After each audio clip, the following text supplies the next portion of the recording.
Hey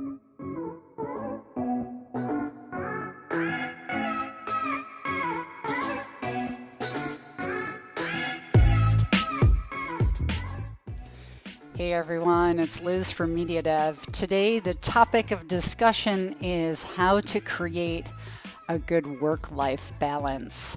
So many years ago, when I used to work in Washington, I really just lived for my work.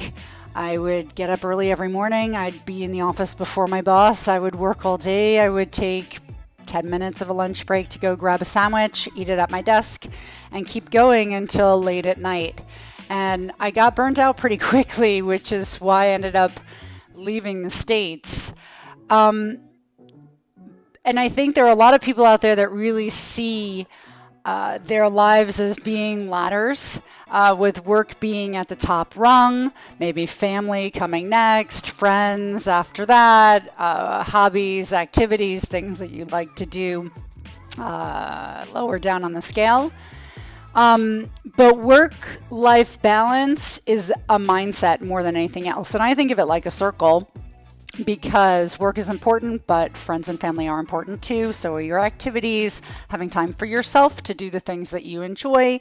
And all of that is going to create the balance that you need in order not only to be successful in your professional life, but in your personal one as well. So I'm going to give 5 tips today of how you can help achieve work-life balance.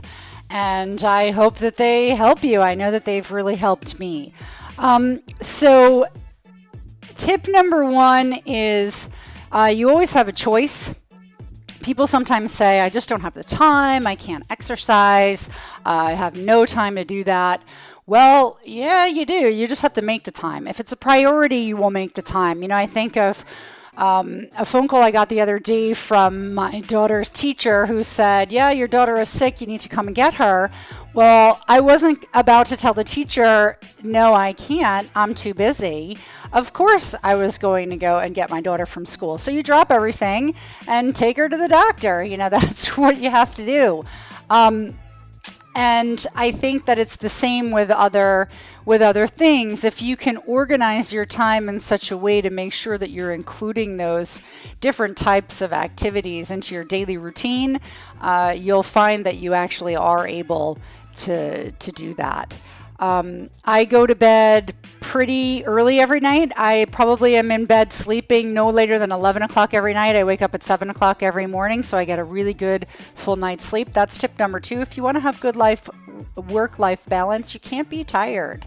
A lot of people sacrifice sleep so that they can do more stuff, but I think that's definitely a bad idea. And actually, Arianna Huffington agrees with me. You can check out her work that she's done about sleep. Tip number 3 is that it doesn't have to be perfect. It just needs to be done. I used to spend a ton of time writing something, rereading it, going back, making sure it was perfect.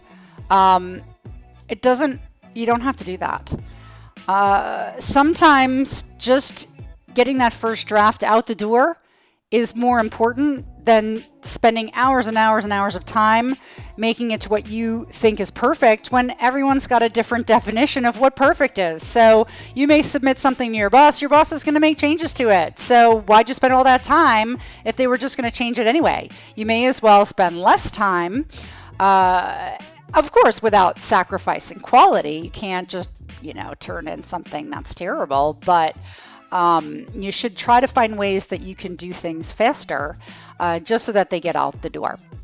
So the next tip is to find some shortcuts. Again, you don't want to sacrifice quality by finding shortcuts, but sometimes there are ones that you can easily take that are going to help you to save time, and that way that'll give you more time for something else. And I'll give you a really good example from my personal life for that. So my son is 5. Every morning I have to get him dressed and I take him to school. He comes home from school and he gets his bath. We get him into pajamas. Well, sometimes his clothes are not dirty when he comes home from school. I mean, if they are, then of course I throw them in the laundry basket. But if they're not, well, he wears them again the next day. So what? Do you think 5-year-olds notice that he's wearing the same clothes 2 days in a row? No. Does that cut down dramatically the amount of laundry that I have to do? Yes. So, that's just one obviously very silly example, but I'm sure there are lots of others that I could come up with. Cooking, another example, you can cook a bit more food than what you're actually going to eat for a meal and save leftovers and have them for lunch the next day. I think lots of people do that. Little life hacks, so to speak, that help you save time. The next tip is redefine your definition of success. When I was growing up back in the 80s in New York, I dreamed of being rich and famous and having a helicopter and a private jet. And I don't dream about that kind of stuff anymore. It's silly and it'll never happen. And while I would love to have millions of followers of this vlog, I don't think that's going to happen either. That is not for me what is defining success. My definition of success is having a positive impact on people's lives. And even if that's just in a very, very small scale, I think that's, for me, what I define as being success, more so than having a beautiful villa in the Hamptons and a yacht that accompanies it. So think about what would make you feel successful in both your career and in your personal life. I feel very happy that because I work from home, I'm there for my kids when they come home from school. I take a little break. I can give them a snack. I can play with them for a little while. And then for me, the end of my day, 6 p.m., that's it. Computer's gone. It's finished. And I don't go back to it. A lot of people do that.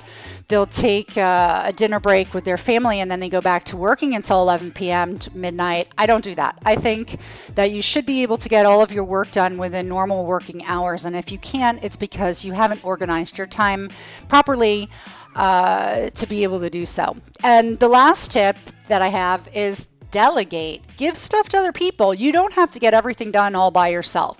If you have a good team of people that support you, you should be able to ask for help in periods where you have just way too much work or you're overwhelmed.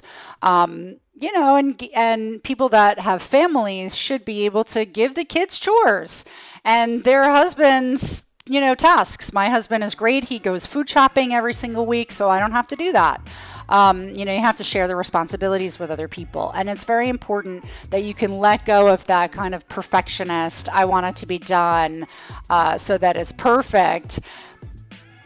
It doesn't have to be perfect, like I said before. So those are my tips for creating work-life balance. I hope that you can implement some of them so that this year will be a great year for you with that. I know for me, I've made exercise a part of my routine since last year, and it really, really helps me to de-stress, to take things with stride, to be able to maintain that work-life balance. I think doing exercises as part of a daily routine definitely also helps with having that type of positive mindset I talked about earlier. So let me know what you think.